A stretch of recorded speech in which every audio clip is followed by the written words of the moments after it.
हाय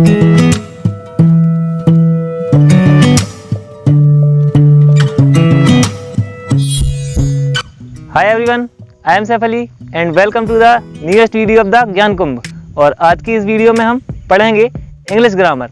English grammar की अब तक जो हमने वीडियो देखी है उनमें हमने पार्ट्स ऑफ स्पीच को पढ़ा था, और आज की इस वीडियो में हम सेंटेंस की डेफिनेशन और उसके टाइप्स को पढ़ेंगे। तो वीडियो में ज़्यादा देर ना करते हुए चलिए शुरू करते हैं आज की class. Till then keep watching the video.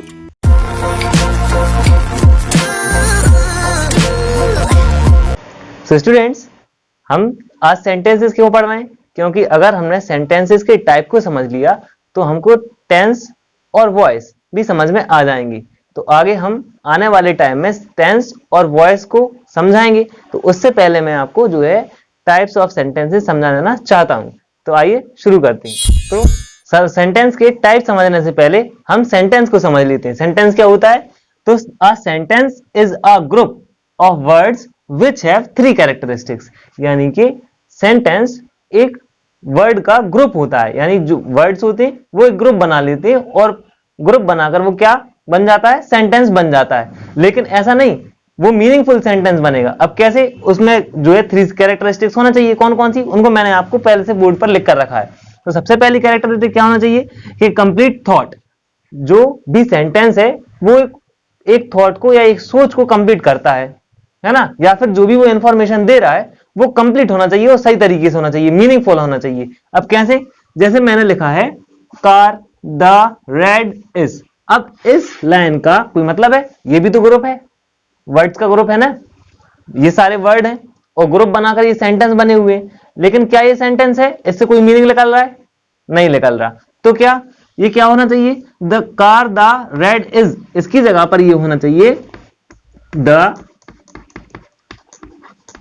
Car is red.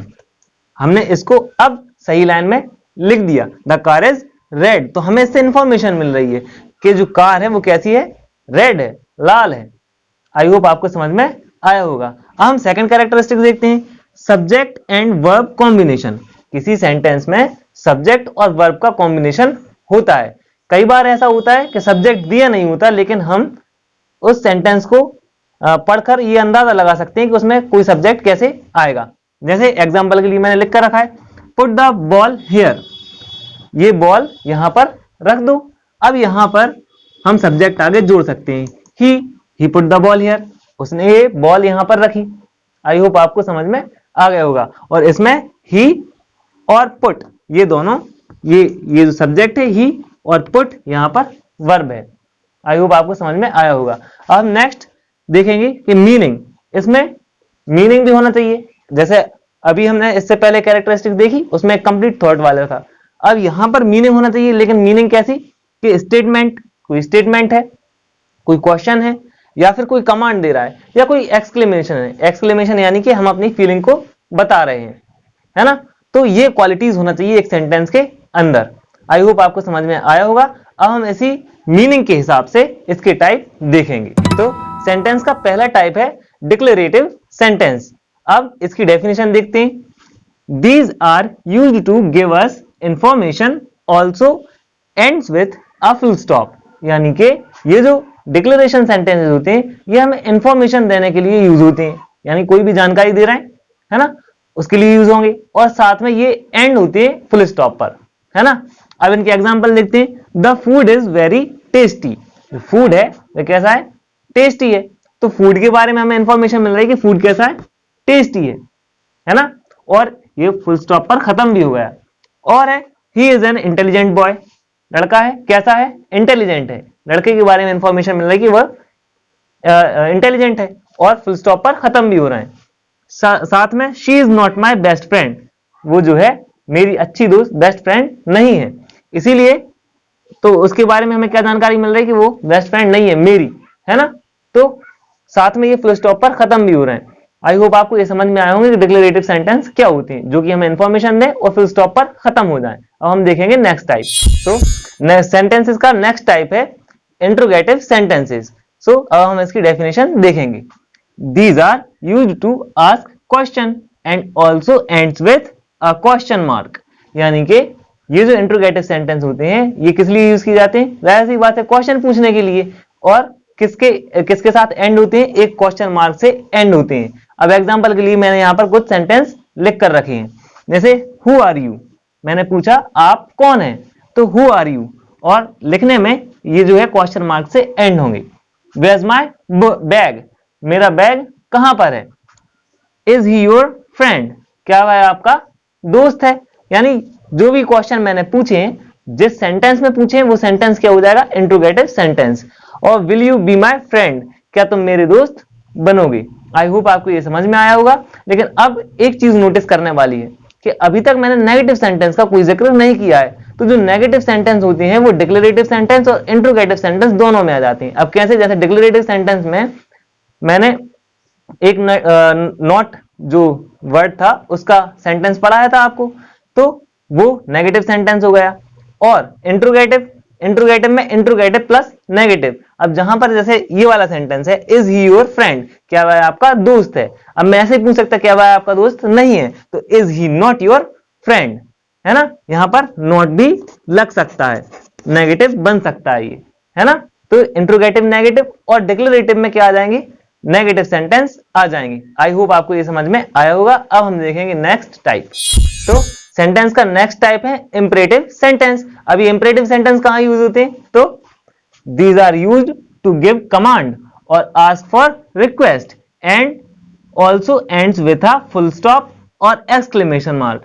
अब ये जो सेंटेंस होते हैं इंपरेटिव सेंटेंसेस, ये कमांड देने के लिए या फिर किसी रिक्वेस्ट को पूछने के लिए। अब जैसे मान के चलिए आपको कोई काम करवाना है ना? तो आप उसके लिए रिक्वेस्ट करें, तो वहां पर इंपरेटिव सेंटेंस का यूज करेंगे।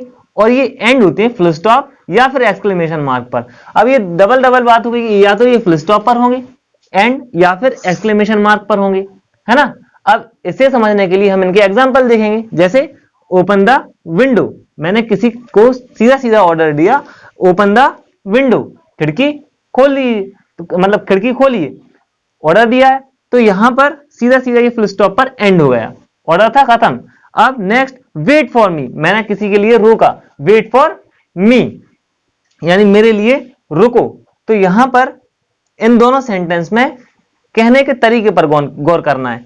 ओपन द विंडो, मैंने सीधा ऑर्डर दिया ओपन द विंडो, है ना?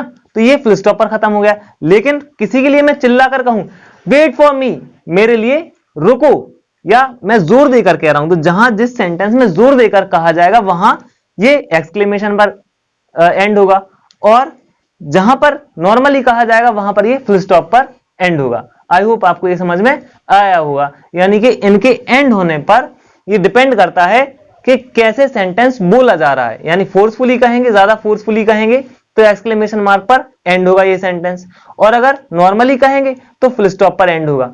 आई होप आपको समझ में आया होगा। अब हम देखेंगे नेक्स्ट टाइप। तो सेंटेंस का नेक्स्ट टाइप है एक्सक्लेमेटरी सेंटेंसेस। अब ये क्या होते हैं देखते हैं। जैसे these are used to express strong emotion और फीलिंग्स, यानी कि इन सेंटेंस का यूज हमारे स्ट्रॉन्ग इमोशन या फिर फीलिंग्स को एक्सप्रेस करने के लिए होता है। और साथ में ends with an exclamation mark, ये जो है किस पर एंड होते हैं? एक एक्सक्लेमेशन मार्क पर एंड होते हैं। अब हम इनके एग्जांपल देखेंगे तो हमें समझ में आ जाएंगे। जैसे that is a huge ship, अब हमने कोई ह्यूज शिप यानी बड़ा जहाज देखा और देखकर हमारी जो फीलिंग निकली, हमने कैसे कहा that is a huge ship. तो फीलिंग शो करने के लिए हम क्या लगाएंगे? एक्सक्लेमेशन मार्क, और एक्सक्लेमेशन मार्क की वजह से ये हो जाएंगे एक्सक्लेमेटरी सेंटेंसेस, है ना? नेक्स्ट देखेंगे व्हाट अ ब्यूटीफुल डे। अब हमारा कोई दिन है बहुत अच्छा निकला, खूबसूरत दिन निकला, तो उसकी फीलिंग हम दिखा रहे हैं व्हाट अ ब्यूटीफुल डे, है ना? तो उसको शो करने के लिए हमने एक्सक्लेमेशन मार्क का यूज किया। नेक्स्ट है she is such a nice friend, हमारी कोई दोस्त है, वो बहुत अच्छी दोस्त है, उसकी हम तारीफ कर रहे हैं, तो तारीफ करने के लिए हम क्या कह रहे हैं? She is such a nice friend, और उसको एंड कैसे कर रहे हैं? एक्सक्लेमेशन मार्क से। तो ये एक्सक्लेमेशन मार्क की वजह से ये होगा एक्सक्लेमेटरी सेंटेंस। लेकिन अब यहां पर एक प्रॉब्लम आ गई, क्या कि ये जो एक्सक्लेमेशन मार्क से एंड हो रहे हैं, और इससे पहले हमने जो इंपरेटिव सेंटेंस पढ़े वो भी एक्सक्लेमेशन मार्क से एंड होते थे, तो उनमें और इनमें हम डिफरेंस कैसे पता करेंगे? बहुत आसान है। इंपरेटिव सेंटेंस में हम ऑर्डर देते हैं और फोर्सफुली ऑर्डर देते हैं, तो और हम उनको एंड कर देते हैं एक्सक्लेमेशन मार्क से, तो हम पता कर लेंगे कि इंपरेटिव सेंटेंस कौन से हो जाएंगे, क्योंकि हम उसमें ऑर्डर दे रहे हैं। लेकिन इसमें हम क्या, हमने अपनी फीलिंग्स बता रहे हैं, है ना, अपने जो इमोशन है उनको बता रहे हैं, तो ये क्या हो जाएंगे, एक्सक्लेमेटरी सेंटेंस। आई होप आपको समझ में आया होगा। आज के लिए बस इतना ही। अगर हमारी वीडियो आपको अच्छी लगी है तो इसे लाइक करिए, और अगर कुछ नया सीखने को मिला है तो अपने दोस्तों को भी बताइए और इसे शेयर करिए। इसी तरह के एजुकेशनल कंटेंट के लिए हमारे चैनल को सब्सक्राइब करना ना भूलें। Thank you for watching the video.